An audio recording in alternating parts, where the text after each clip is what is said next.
सममूल्य अपूर्णांक. या प्रकरणात आपण अपूर्णांकाची अधिक माहिती घेणार आहोत.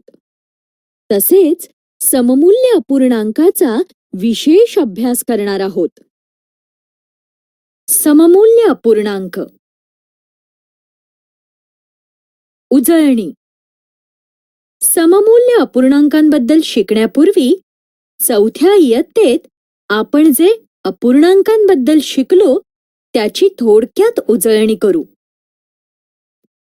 येथे एक केक 4 तुकड्यांमध्ये कापलेला आहे. केकचा कापलेला भाग दर्शवण्यासाठी आपण कोणता अपूर्णांक वापरू शकतो? केक तर 4 तुकड्यांमध्ये कापला आहे. म्हणून अपूर्णांक 1/4 हा केकचा कापून काढलेला भाग दर्शवतो. केकचा उरलेला भाग दर्शवण्यासाठी कोणता अपूर्णांक वापरता येईल? केकच्या 4 तुकड्यांपैकी 3 तुकडे शिल्लक राहिलेत. म्हणजेच केकचा उरलेला भाग 3/4 या अपूर्णांकाने दर्शवता येईल. येथे अजून एक केक आहे.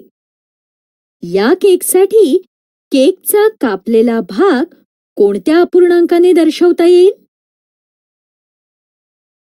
केकचे एकूण 16 तुकडे केले आहेत. त्यापैकी 6 तुकडे बाजूला काढले. म्हणून 6/16 हा अपूर्णांक केकचा कापून काढलेला भाग दर्शवतो. केकचा उरलेला भाग दर्शवण्यासाठी कोणता अपूर्णांक वापरता येईल? 16 पैकी 10 तुकडे उरलेत. 10/16 हा अपूर्णांक होय. 6 तुकड्यांपैकी 2 तुकडे घेऊ की 9 तुकड्यांपैकी 3 तुकडे घेऊ? सममूल्य अपूर्णांक संकल्पना. चला, केकचे किती तुकडे विद्याला घेता येतील यासाठी तिला मदत करूया. आपण केकचे 2 भाग केले. जर तुम्ही एक भाग घेतला तर 1/2 हा अपूर्णांक तुम्ही घेतलेल्या केकचा भाग दर्शवतो.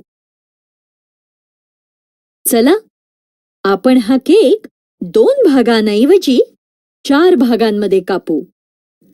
जर तुम्ही 2 भाग घेतले तर 2/4 हा अपूर्णांक